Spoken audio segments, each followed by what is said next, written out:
Дорогі друзі, на продовження попередньої дуже цікавої лекції, попередніх лекцій, коли говориться, що сьогодні триває війна за існування української нації, української держави, тому що є сила, яка заперечує право українців на існування, то природньо згадуємо події Другої світової війни, коли нацисти заперечували право на існування єврейської нації. І коли ми говоримо зараз про геноцид по відношенню до українського народу, то очевидно логічно звертатися до класичного прикладу геноциду, до Голокосту. До речі, наш колега і друг Ярослав Грицак навіть використовує такий термін, як Голокост – це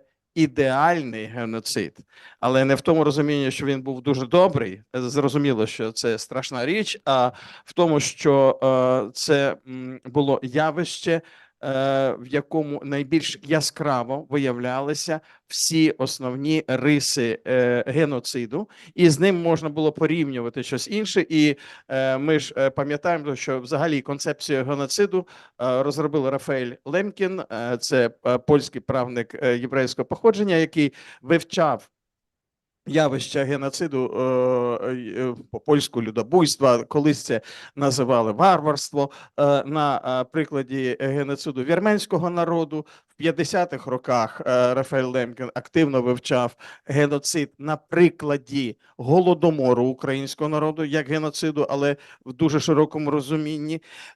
І зараз я прошу, коли ми будемо говорити про праведників народів світу, прошу наступника. У мене, вибач, я забув. Дякую, Леш.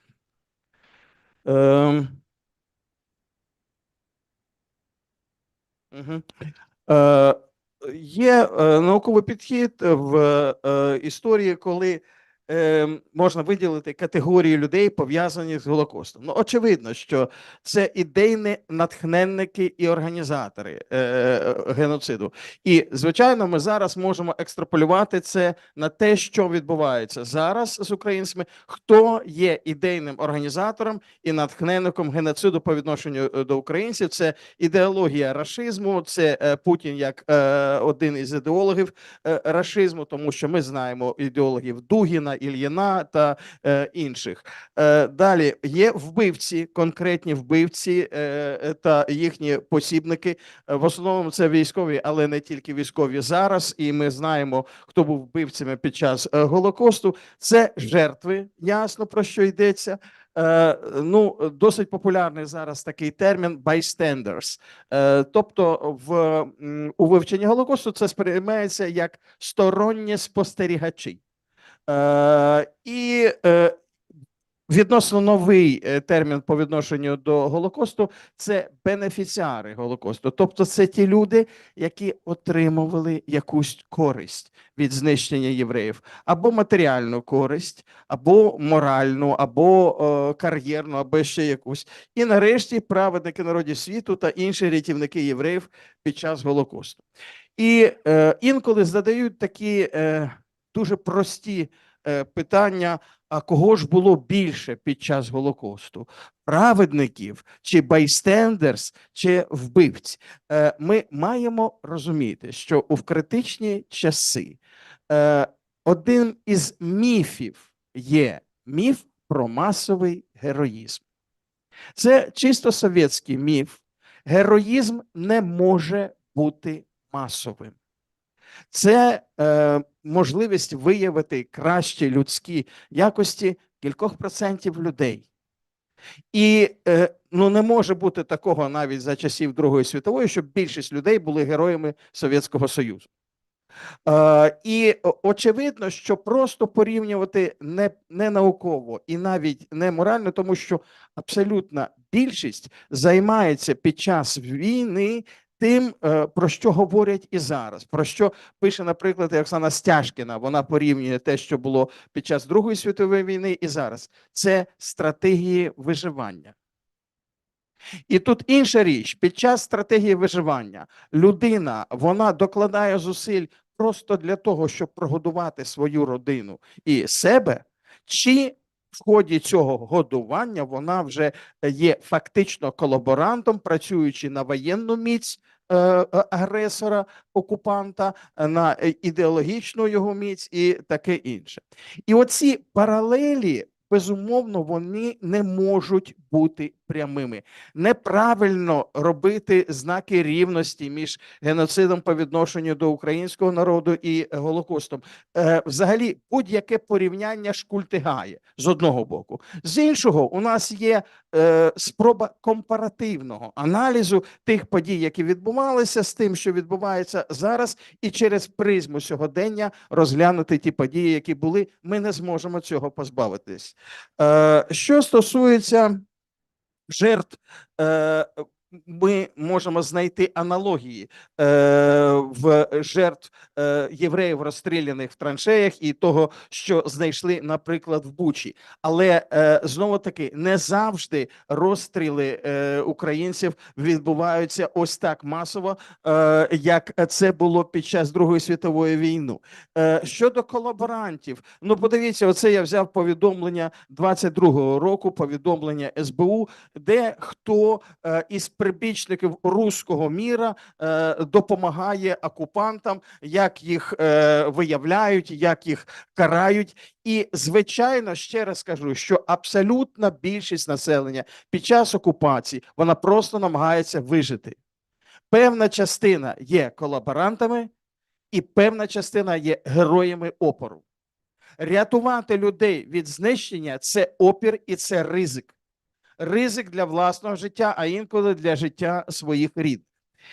І ось дуже важливо, що кілька років тому указом президента України було запроваджено, що 14 травня відзначається День українських рятівників євреїв під час Другої світової війни. До речі, я коли це основна тема моїх наукових досліджень, і я говорю не тільки про праведників народів світу, а про більш широке поняття, тому що про величезну більшість рятівників євреїв ніхто нічого не знає з часів Другої світової війни. І ось що стосується рятування, от я взяв, наприклад, такий зразок Софія Біла з Херсонщини. Вона протягом кількох тижнів вона рятувала спочатку одного українського бійця, потім з'ясувалося, там бої йшли в цьому селі Правдине Херсонської області, що там ще кілька наших бійців було поранено. Вона їх ховала ось у цьому колодязі. Ой, вибачте, не колодязі, погребі. Значить, і це дуже нагадує сюжети Другої світової війни, рятування.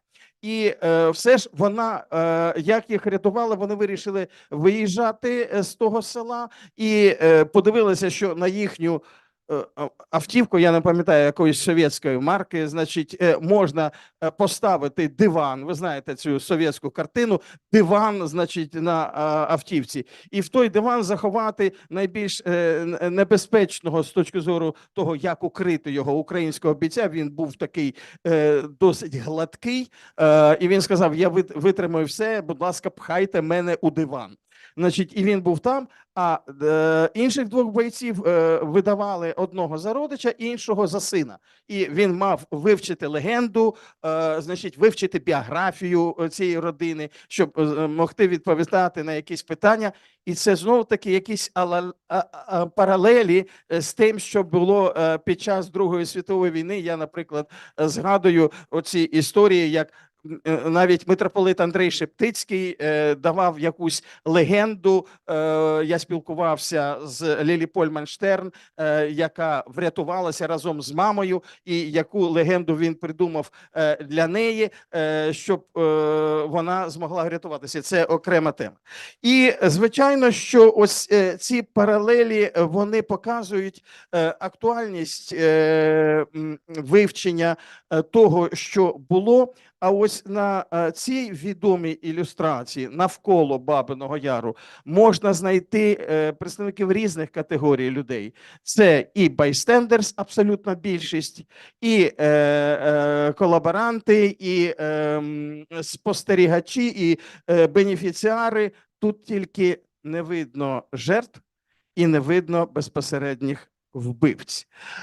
І тим не менш, я хочу звернути увагу на такі речі. Ми після перемоги у цій російсько-українській війні будемо визначати терміни, поняття, коли почалася війна, який період цієї війни. Тому що мені здається, коли ми забуваємо, що війна розпочалася у 2014 році, а ну, окей, для більшості людей вона з 22-го. Так що значить для більшості, коли наші землі захоплювалися з 14-го, коли наших людей вбивали в 14-му, коли агресія рашизму розпочалася тоді? Ви знаєте, знову таки, я весь час зараз буду говорити про аналогії, паралелі, але забувати 14-й рік подібно тому, як росіяни забувають про 1939 рік, коли з 39 по 41 Совєтський Союз був союзником нацистської Німеччини, а тільки згадувати, значить, 41 в своїй квазі-релігії за назвою Велика Вітчизняна війна. І от, до речі, Сергій Пархоменко говорив, що є риси релігії. У мене є відповідна розробка, я сподіваюся, на 14 травня якраз її покажу. Вибачте, на 8 травня. На 8 травня. І що стосується вже визначень часів Голокосту, є праведники народів світу, це легітимна назва тих людей, історію яких перевіряє спеціальна комісія Яд Вашем. Це не держава перевіряє, а комісія на чолі з головою суду, Верховного суду Ізраїлю, суду справедливості. І ця комісія визначає за певними критеріями, це все відомо, я не буду повторювати, значить, може бути людина визнана праведником чи ні, буде тут посаджено дерево на алеї праведників чи ні. І я хочу нагадати, що Україна за підрахунками Яд Вашем, до речі, підрахунки є тільки 20, сьогодні 24, 22-го, здається, чи 21-го року, там інколи із запізненнями йде, займає 4-те місце в світі за кількістю праведників народів світу. Але я хочу звернути увагу на такі цікаві речі, що, наприклад, якщо на першому місці Польща, на другому Голландія, на третьому Франція по кількості праведників, то інколи виникає питання, чому, скажімо, в Естонії було всього декілька праведників, в Латвії 130, а в Литві 924. Це цікаві питання. Це країни Балтії. Чому в Україні набагато, на порядки більше, ніж в Росії? Це окремі питання, і так само після закінчення цієї війни ми будемо задавати питання, де скільки було прикладів рятування українських воїнів, українських патріотів на сході України, на півдні України, в різних регіонах, які зазнали тимчасової окупації. Що стосується дослідження, оце теж такий цікавий графік. Очевидно, що коли ми говоримо про праведників народів світу, це ж події, які завершилися в 1945 році. Так виходить так, що в Совєтському Союзі до фактично, і в Україні, я зараз говорю в Україну, до 91-го року було виявлено трохи більше, ніж 100 праведників. З 91-го року до наших днів більше 2,5 тисяч. І чому так?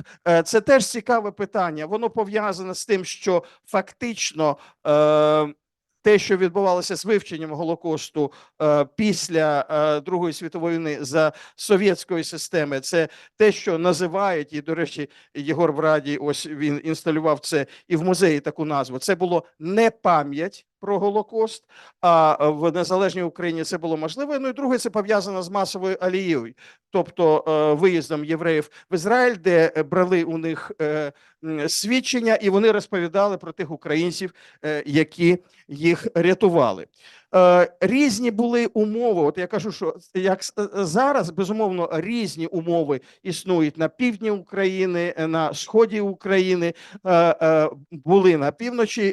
Так само, до речі, Денис допомагав робити оцю карту. Да? Значить, це карта, яка показує розділення України на різні зони окупації. І знову-таки не всі знають, що між цими зонами, попри те, що Україна вся була деякий час окупована, існували реальні кордони.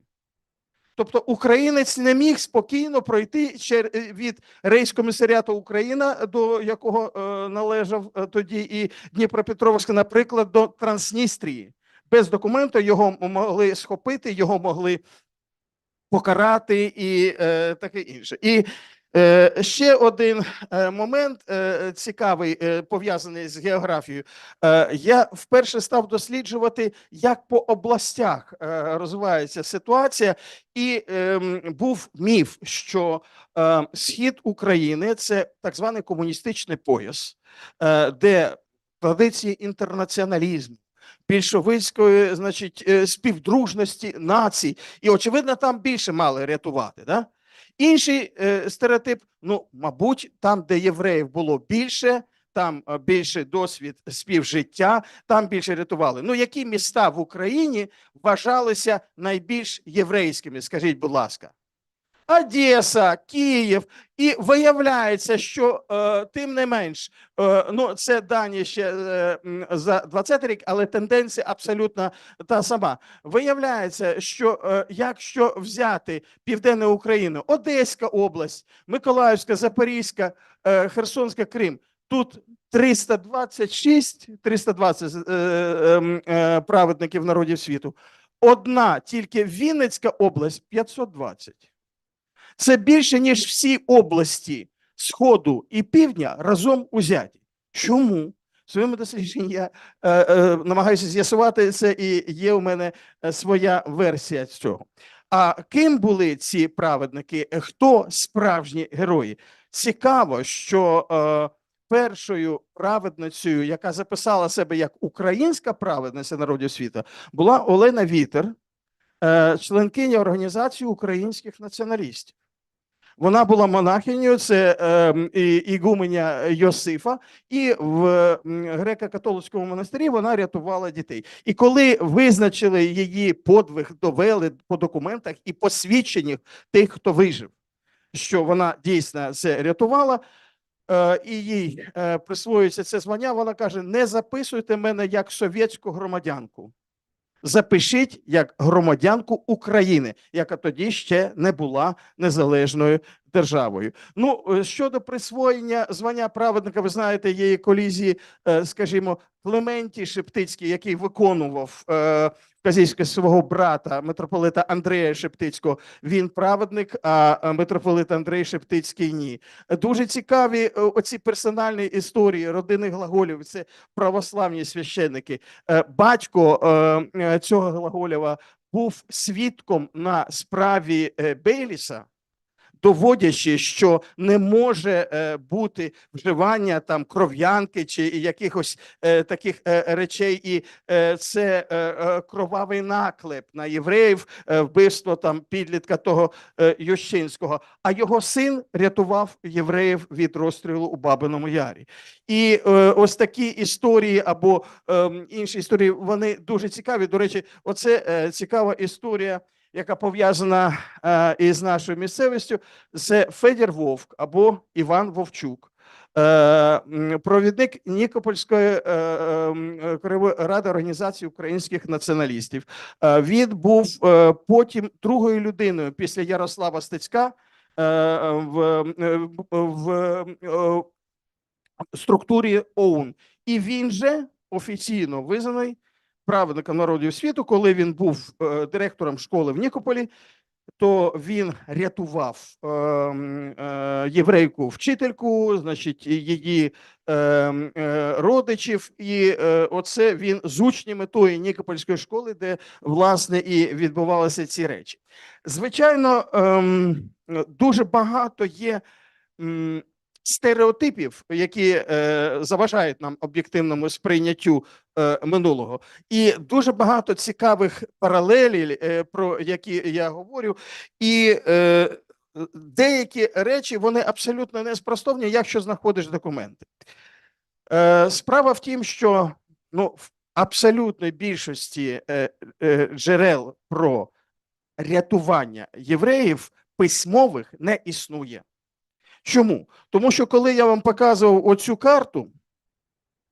карту, то це не просто межі між різними регіонами, там був різний дещо характер нацистського окупаційного режиму і у тому числі різний спосіб знищення євреїв.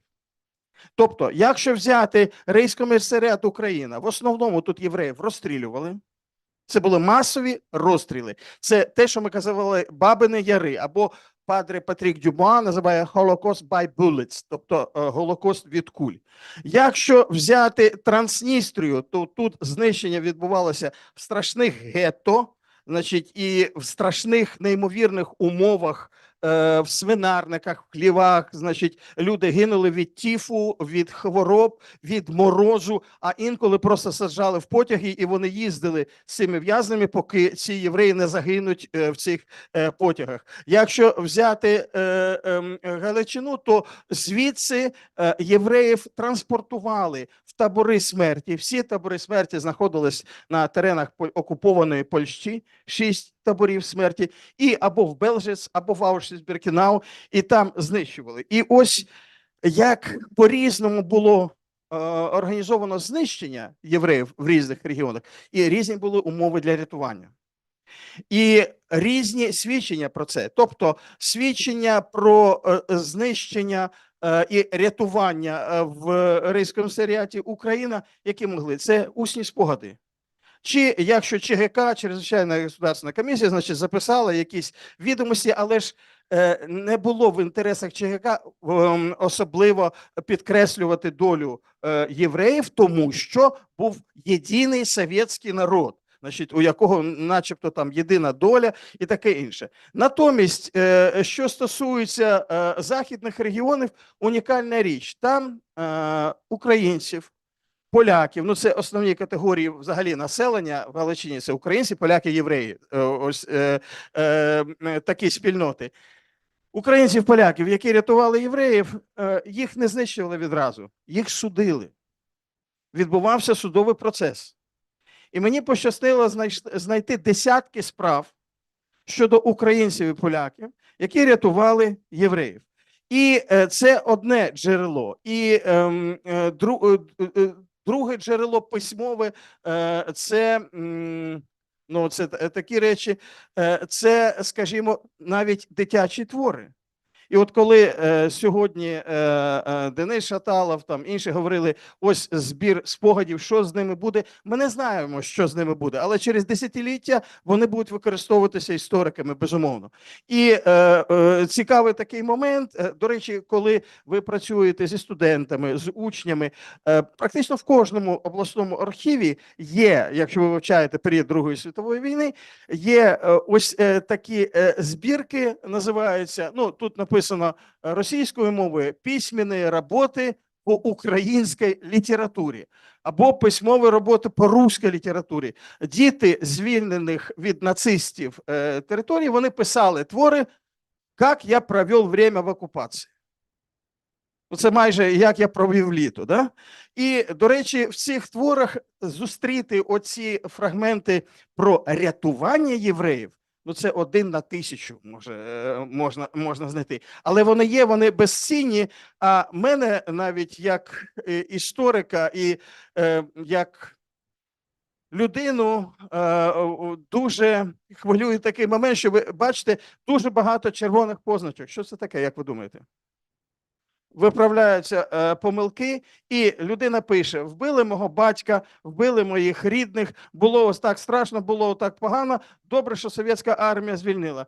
Вчителька пише 3, задовільно. Або вчителька пише 2, дуже погано провів час, значить, під час окупації. Тобто оцінки виставлялися за мову, коли дитина пише про те, що було. Ну і ще я хочу сказати, що дуже багато паралелі ми знайдемо у поведінці людей тимчасово окупованих територій і того, що було під час Другої світової війни, рятування євреїв і рятування українських патріотів і українських воїнів.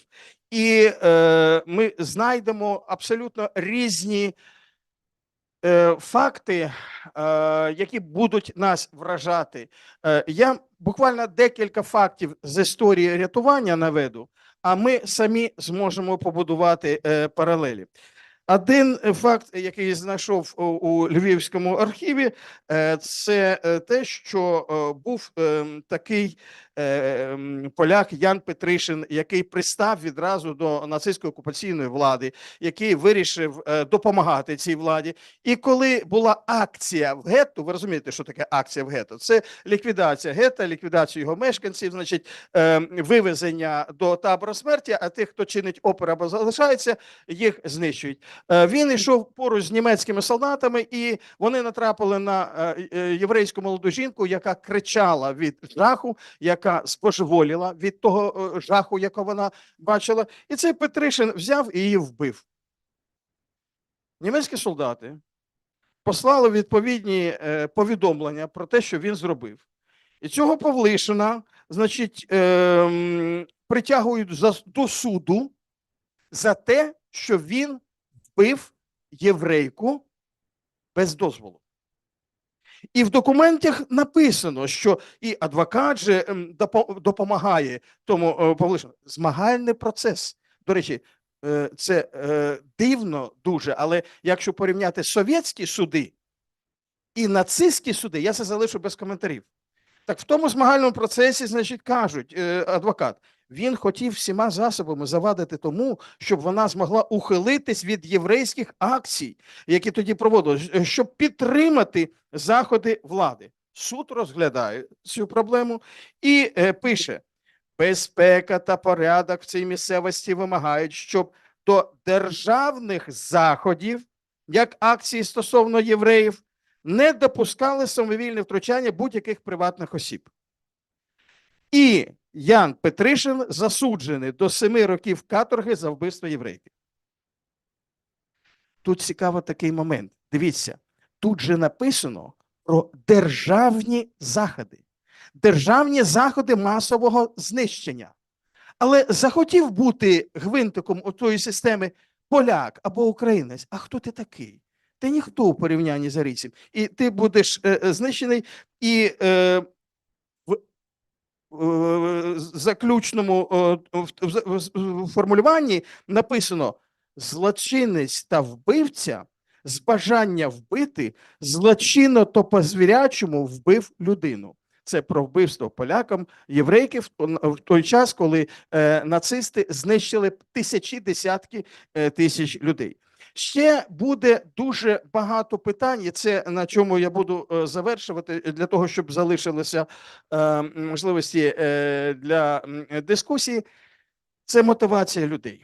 Справа в тім, що дійсно ті українці, поляки, представники інших спільнот, як кримські татари, наприклад, в Криму. І, до речі, я пишаюся тим, що був науковим консультантом фільму Ахтема Сеїтаблаєва «Чужа молитва» про те, як рятували єврейських дітей, значить, в дитячому тому будинку, де вихователькою була кримська татарка, хоча це дуже складна історія і тут там дуже мало доведено. Так ось, люди, які рятували євреїв, ризикували власним життям і життям своїх дітей.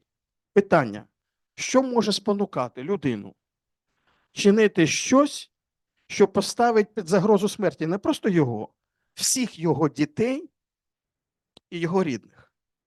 Яка мотивація? І тут є дуже багато цікавого. Я намагаюся з'ясувати через десятки років мотивацію тих людей. Виділяються особисті причини, коли хтось когось любить, кохає, коли хтось є членом родини. Це з одного боку. З іншого боку, я читаю документ по Запорізькій області, як жінка здає свою дитину із шлюба з євреєм чоловіком, тому що він наполовину єврей, і тому вона згодна, що він буде знищений. Її дитина. Її українки і єврея чоловіка. А інші ризикували життям, щоб рятувати. Через дружні стосунки хтось колись комусь допомагав у довоєнні часи, потім добром відплачували пізніше. До речі, були випадки колективного рятування десятків і сотень людей. І це було в селах. А Єгор в Раді закінчує роботу над книгою про Яна Ходоровського, яку можна назвати українсько-польським Шиндлером, який врятував кілька десятків львівських євреїв в Дніпропетровську окупованому. Це окрема буде презентація. Єгоре, зараз скажеш прилюдно, не зможеш відкрутитися. Коли буде презентація книги?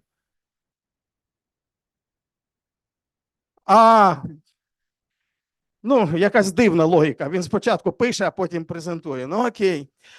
Ще мотивація, яка врятування? Релігійна мотивація. Деякі дослідники виділяють, що дуже багато було протестантів, баптистів, які рятували євреїв через свої релігійні переконання. Греко-католицькі монахи, ну, історія Омеляна Ковча, історія митрополита Андрея Шептицького і інших. Разом з тим ми знаємо і греко-католицьких, і православних, і католицьких священнослужителів, які видавали євреїв і сприяли їх масовому знищенню. Були психологічні, соціально-психологічні причини. Був дуже цікавий ще матеріально-фінансовий фактор у рятуванні євреїв. І коли ми все це вивчаємо, очевидно, оцей комплекс проблем, його вивчення допоможе усвідомленню і розуміння того, що відбувається зараз під час російсько-української війни на тимчасово окупованій території, тому що, на жаль, ми пишемо історію в ті критичні часи, коли історія визначає наше сьогодення майбутнє і взагалі жити нам чи ні. А війна розпочалася в головах людей. Війна розпочалася з викривлення і фальсифікації, і вкрадення української історії. І в подальшій лекції і пан Тіліщак із УНП, і завтра ми будемо продовжувати цю тему. Дякую.